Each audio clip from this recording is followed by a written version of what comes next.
Hello everyone, ఈరోజు నేను చూపించబోయే రెసిపీ చల్ల పునుగులు. ఎంతో ఈజీగా త్వరగా అయిపోయే రెసిపీ ఇది. టేస్టీగా కూడా ఉంటాయి. ఇక స్టార్ట్ చేద్దామా మరి.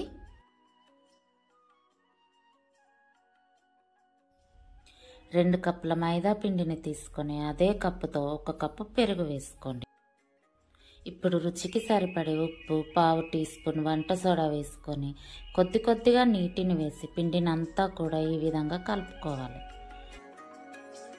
ఈ పిండి మరీ జారుగా కాకుండా మరీ ముద్దగా కాకుండా కలపండి. ఇలా కలుపుకున్న పిండిని 1 గంట పాటు మూత పెట్టి పక్కన పెట్టుకోండి. ఇలా గంట పాటు రెస్ట్ ఇవ్వడం వల్ల పునుగులన్నిటికీ చాలా బాగా వస్తాయండి.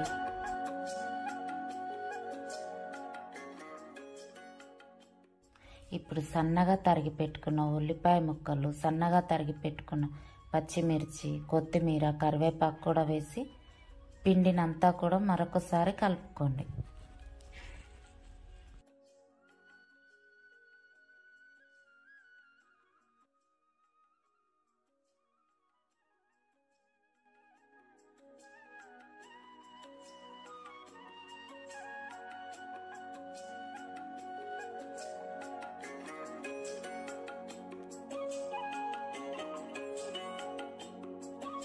నూనె బాగా వేడెక్కగానే చేతిని ఈ విధంగా నీటిలో తడుపుకుంటూ పిండిని చిన్న గోళీలలాగా వేసుకొని వేయించుకోవాలి.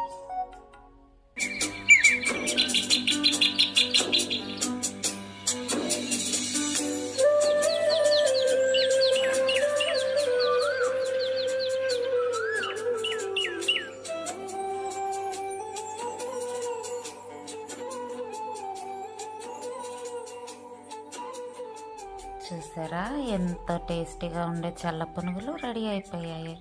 ఈ చల్ల పునుగులని టమాటా చట్నీతో కానీ పల్లి చట్నీతో కానీ తిన్నా ఎంత బాగుంటాయి. ఒక్కసారి ట్రై చేసి చూడండి మీరు కూడా, ఎంత టేస్టీగా ఉంటాయో.